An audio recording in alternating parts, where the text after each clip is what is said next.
Dan jalan yang lurus ini akhwanifillah telah kita ketahui tadi, yaitu jalannya Rasul sallallahu alaihi wasallam dan jalannya para sahabat radhiyallahu alaihim, yang mereka meregup ilmu secara langsung dan melihat pengamalan secara langsung dari Rasul sallallahu alaihi wasallam. Allah katakan, fattabi'uh, maka ikutilah. Wala tattabi'us subul, dan jangan kalian mengikuti jalan-jalan yang lain. Fatafarraqa bikum an sabili, sehingga kalian tercerai-beraikan dari agama Allah, tercerai-beraikan dari jalan yang akan mengantarkan kalian kepada keselamatan. Dzalikum wassaqum bih, yang demikian itu Allah Subhanahu wa taala wasiatkan kalian dengannya. La'allakum tattaqun, agar kalian bertakwa kepadanya. Dan Rasul sallallahu alaihi wasallam akhwanifillah telah gambarkan kepada para sahabat ketika beliau menjelaskan tentang ayat ini, sebagaimana dalam hadits Ibnu Mas'ud radhiyallahu anhu. Ibnu Mas'ud mengisahkan bagaimana Rasul sallallahu alaihi wasallam suatu hari khattalana khututan, khattan mustaqima. Suatu ketika Rasul sallallahu alaihi wasallam membuat garis di tanah, garis yang lurus panjang. Wa khatta khututan an yaminihi wa an shimalihi, kemudian membuat garis-garis yang banyak di samping kanan dan kiri garis yang lurus tadi. Kemudian Nabi sallallahu alaihi wasallam jelaskan apa maksudnya. Sambil menunjuk garis yang lurus itu, menyatakan bahwasanya ini adalah jalan Allah Subhanahu wa taala. Jalan yang lurus yang akan mengantarkan seorang hamba kepada keselamatan dan menjadikan sebab dia masuk ke dalam surga yang penuh dengan kenikmatan. Dan menjelaskan tentang garis yang banyak yang di kanan kirinya itu adalah jalan-jalan syaitan, as-subul, jalan-jalan lain yang padanya syaitan menyeru manusia untuk masuk ke dalamnya, sehingga mereka senantiasa menggoda orang-orang yang ingin berjalan di atas jalan lurus itu untuk keluar ke jalan yang ada di sisi kanan dan kiri. Kemudian Nabi sallallahu alaihi wasallam membacakan ayat yang telah dibacakan tadi. Wa anna hadza sirati mustaqima fattabi'uhu wa la tattabi'us subul. Perintah untuk kita mengikuti jalan yang satu ini, jalan yang lurus dari sekian banyak jalan-jalan yang ada.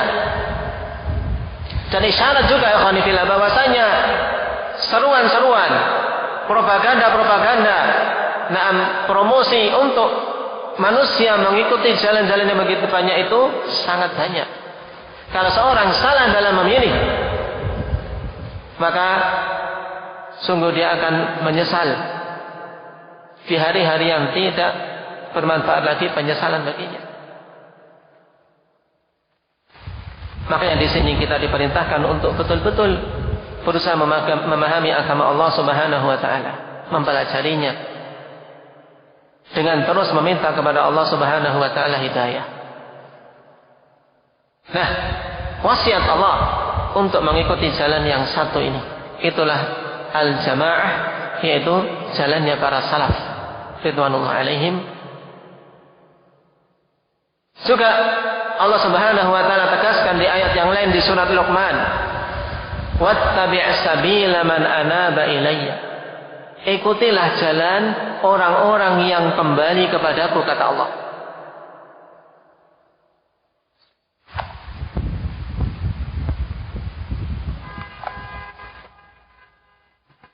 Ikutilah jalan orang-orang yang kembali kepadaku.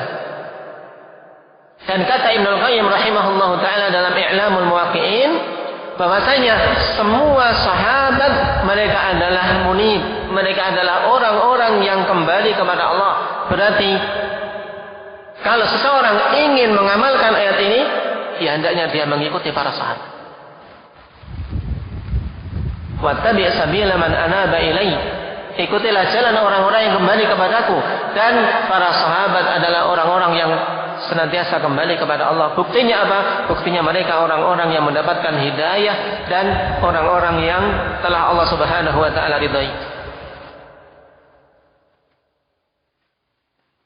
Berarti Allah wasiatkan kepada kita semua untuk mengikuti jalan mereka, yaitu mengikuti jalan para salaf. Ini wasiat Allah. Kemudian yang kedua, dikarenakan mengikuti manhaj salaf merupakan wasiat Rasulullah sallallahu alaihi wasallam. Sebagaimana dalam hadis yang masyhur yang diriwayatkan oleh Imam Tirmidzi, Abu Dawud dan yang lainnya dari Irbad bin Sariyah radhiyallahu anhu.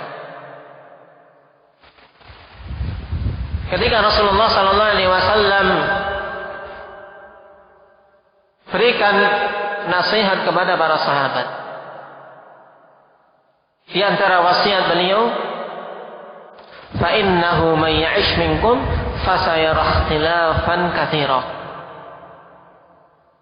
Sungguhnya orang yang hidup lama di antara kalian akan melihat perselisihan yang banyak.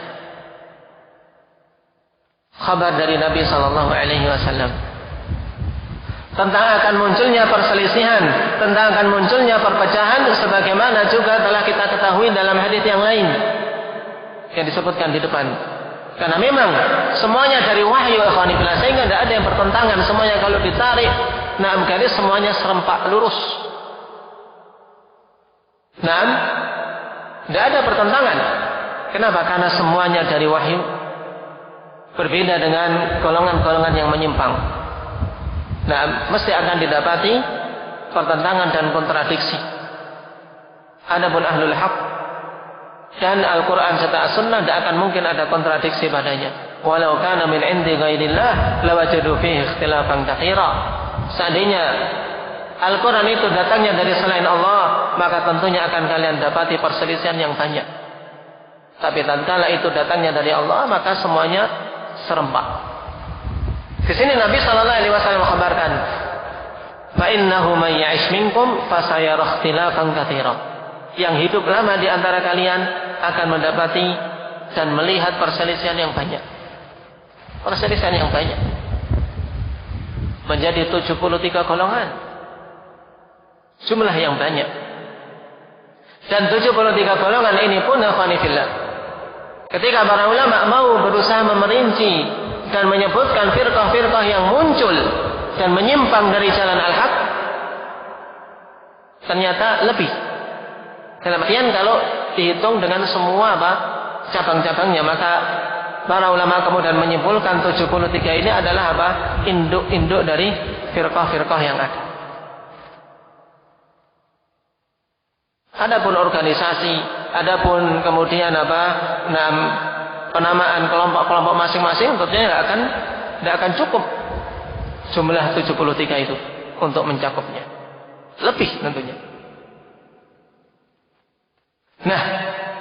Rasulullah SAW mengkabarkan tentang akan munculnya perpecahan, akan munculnya khilaf. Tapi Rasulullah SAW tidak membiarkan kita kebingungan. Beliau berikan bagaimana seorang muslim bisa mendapatkan keselamatan di tengah perselisihan dan perpecahan tersebut. Karena perselisihan tidak mungkin dihindari, ya kawan. Perselisihan itu adalah sunnatullah. Allah telah tetapkan itu adanya. Jadi kalau seorang kemudian mencita-citakan untuk tidak akan ada perselisihan, itu sesuatu cita-cita yang tidak mungkin. Terus mesti akan ada. Yang namanya perselisihan mesti akan ada. Yang namanya perpecahan mesti akan ada. Kenapa? Karena Allah Subhanahu wa taala memang tetapkan itu untuk bisa mengetahui mana-mana dari hamba-hamba yang betul-betul jujur dalam usaha menapaki al-haq. Disinilah ujian, ya kawan. Nabi sallallahu alaihi wasallam mengkabarkan kepada para sahabat dan berikan solusi, fa'alaikum bisunnati wa sunnatil khulafa'ir rasyidin al-mahdiyyin min ba'di 'addu 'alaiha bin nawajid. Maka ketika kalian mendapati perselisihan, berpegang teguhlah kalian dengan sunnahku dan sunnah khulafa'ur rasyidin. Dikatakan ar-rasyid, ya, ar-rasyid yaitu seorang yang mereka berada di atas al-haq dan yang mendapatkan hidayah dari Allah Subhanahu wa taala. Maka pegang teguhlah hal tersebut dan gigitlah dengan gigi geraham kalian. An-nawajid ikhwani fillah yaitu gigi geraham yang paling belakang, yang paling kuat kalau digunakan untuk menggigit. Maka pegang sesuatu agar tidak copot. Diibaratkan oleh Nabi SAW sampai demikian agar kita betul-betul kokoh. Jangan sampai ketika memegang sunnah kok setengah-setengah. Tapi addu 'alaiha bin nawajid. Kenapa? Di sini juga isyarat akan adanya orang-orang yang berusaha untuk apa? Untuk mengeluarkan mereka-mereka yang mau memegang dengan sunnah agar melepasnya. Baik dengan gangguan, baik dengan syubhat dan hal-hal yang lain. Nabi SAW tidak akan sampai memerintahkan kita untuk betul-betul memegang sunnah, menggigitnya dengan gigi geram kalian kalau tidak akan ada ujian. Kalau tidak akan ada musuh-musuh, tidak akan ada orang-orang yang menginginkan kita melepas sunnah itu. Jadi di situ isyarat dari Rasul Sallallahu Alaihi Wasallam bahwasanya akan adanya orang-orang, akan adanya gangguan-gangguan untuk apa? Untuk mengusahakan agar kita melepas sunnah. Baik itu secara halus maupun secara kasar. Maka ingat wasiat Nabi sallallahu alaihi wasallam, "Fa'alaikum bi sunnati wa sunnatil khulafa'ir rasyidin al-mahdiyyin min ba'di." Atas kalian untuk berpegang teguh dengan sunnahku dan sunnah khulafa'ur rasyidin. Dan yang dimaksud dengan sunnah khulafa'ur rasyidin ditegaskan oleh Imam Ibnu Hazm rahimahullahu taala ikhwani fillah, yaitu perkara-perkara yang khulafa'ur rasyidin bersepakat di atasnya. Hal-hal yang khalifah yang 4 ini bersepakat di atasnya. Dan tentunya perkara yang disepakati juga oleh para sahabat yang lain. Itulah yang diperintahkan kepada kita untuk mengikutinya. Bukan sunnah yang dimunculkan oleh salah seorang di antara mereka tapi diselisih oleh yang lain. Karena salah seorang dari sahabat ketika memunculkan suatu perkara tidaklah menjadi hujjah tatkala ada sahabat yang lain yang menyelisihinya.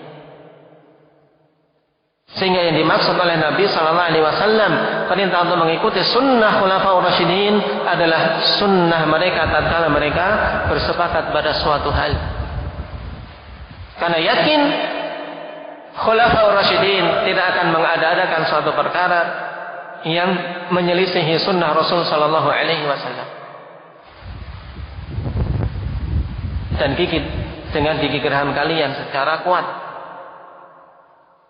Ini wasiat Nabi sallallahu alaihi wasallam untuk kita semua.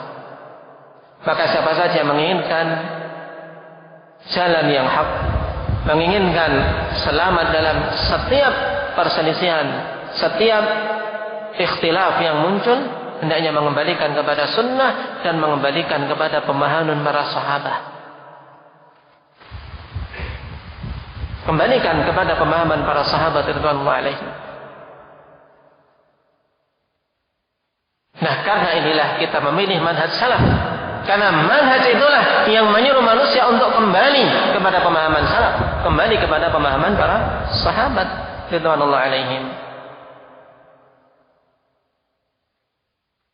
Hal yang ketiga yang disebutkan tadi dikarenakan itu adalah wasiat para sahabat. Para sahabat mewasiatkan untuk kita mengikuti manhaj salaf. Di antaranya asar yang diriwayatkan oleh Imam Al-Marwazi rahimahullahu taala dalam As-Sunnah dengan sanad yang sahih. Dari sahabat yang mulia Abdullah bin Mas'ud radhiyallahu anhu. Abdullah bin Mas'ud radhiyallahu anhu mengatakan, "Innakumul yawma 'alal fitrah. Wa innakum satuhdithuna wa yuhdatsu lakum. Fa idza ra'aitum muhdatsatan fa 'alaikum bil hadyil awwal." Kata beliau, sesungguhnya kalian saat ini berada di atas fitrah, yaitu berada di atas kemurnian akidah. Kenapa? Karena mereka baru meregu ilmu dari Rasul sallallahu alaihi wasallam. Dan orang-orang yang ada di zaman Ibnu Mas'ud, para tabi'in, merangkul ilmu dari para sahabat radhiyallahu alaihim. Makanya kata beliau, innakumul yauma 'alal fitrah. Kalian saat ini berada di atas fitrah, berada di atas kemurnian Islam. Wa innakum satuhditsuna wa yuhdatsu lakum. Dan sungguhnya kalian itu jika tidak menjaga diri akan mengada-adakan perkara baru dan juga akan diada-adakan perkara baru untuk kalian.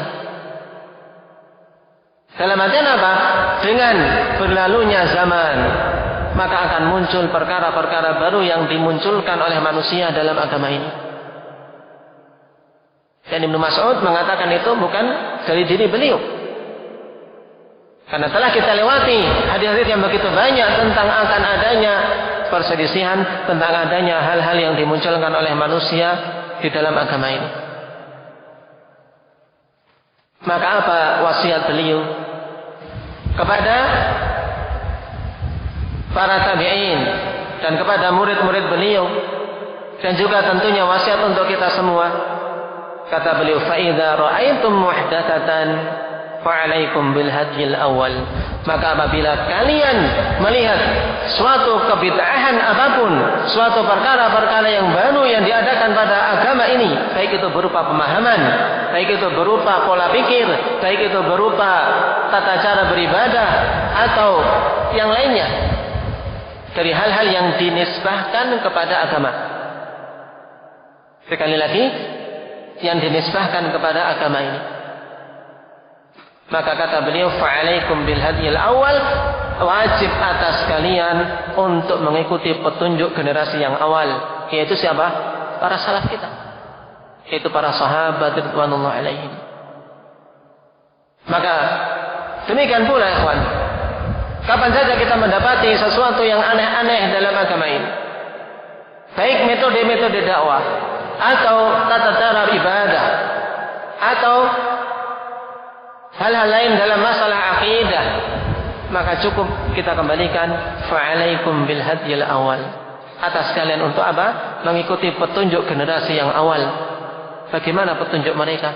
Karena sungguh mereka ikhwanifillah, orang-orang yang telah selamat dan orang-orang yang paling semangat dalam beragama dan paling berilmu tentang agama ini. Makanya orang-orang atau para a'imah yang datang setelah itu, mereka berwasiat dengan wasiat yang sama untuk kita apa? Kokoh di atas manhaj salaf.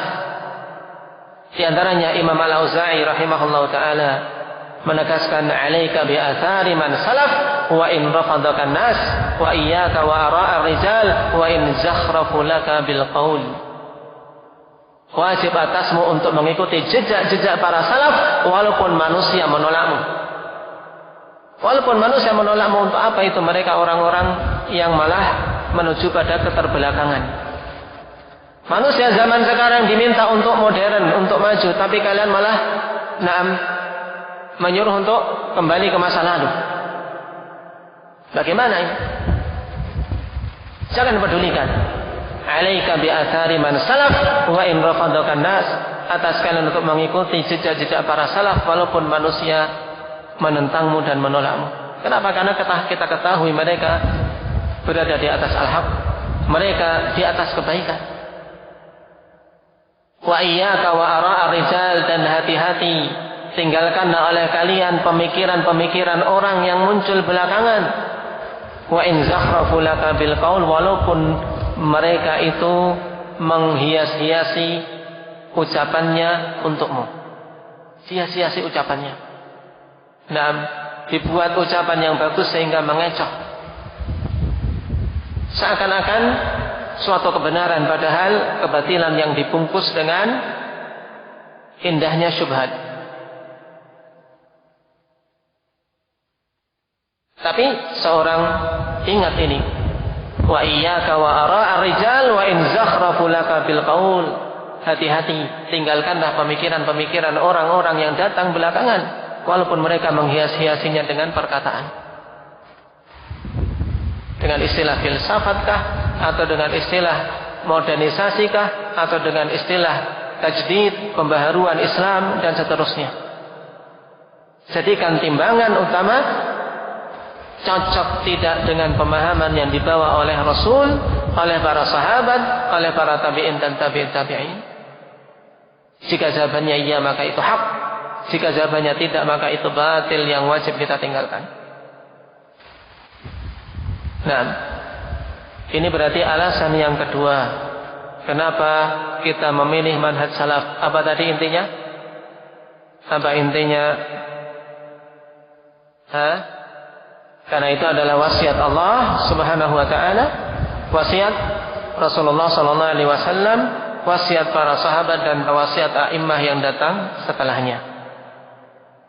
Dan telah kita rinci masing-masing wasiat tersebut. Jawaban yang ketiga. Masih mau enggak jawabannya? Baik. Jawaban yang ketiga, kawan. Mengapa kita memilih manhaj salaf? Karena hanya manhaj itulah yang akan mengantarkan kita kepada kebaikan. Dan akan mengantarkan kita kepada perbaikan. Jadi mengantarkan kita kepada kebaikan dan perbaikan. Sebab merekalah generasi, yaitu generasi salaf yang telah dipersaksikan oleh Nabi sallallahu alaihi wasallam tentang kebaikannya. Dalam hadis Abdullah bin Mas'ud radhiyallahu anhu juga datang dari yang lainnya. Rasulullah sallallahu alaihi wasallam dalam bersabda, khairun nasi qarni, thumma alladziina yalunahum, thumma alladziina yalunahum. Sebaik-baik generasi adalah generasiku, yaitu para sahabat. Kemudian setelah mereka yaitu para tabi'in. Kemudian setelah mereka lagi yaitu generasi atba'ut tabi'in. Ini 3 generasi yang telah kita bahas tadi. Itulah generasi salaf secara zaman. Dan siapa saja mengikuti mereka maka dia dinisbahkan kepada salafi secara akidah dan manhaj, walaupun zamannya datang belakangan. Nah, dalam hadis ini Rasulullah sallallahu alaihi wasallam merekomendasi bahwasanya kebaikan generasi itu ada pada 3 generasi awal. Berarti generasi yang datang setelahnya akhwan fillah tidak akan mungkin bisa menjadi baik sampai mereka mengikuti generasi awal tersebut. Dan itu jelas. Bagi siapa saja yang mengikuti logika yang sehat, ketika datang berita bahwasanya sebaik-baik generasi adalah generasi yang telah ditentukan A, B, C. Mau ikut baik, ya harus mengikuti generasi itu. Jangan menyelisih mereka. Dan Nabi SAW telah tegaskan, sebaik-baik generasi, sebaik-baik manusia adalah generasi salaf.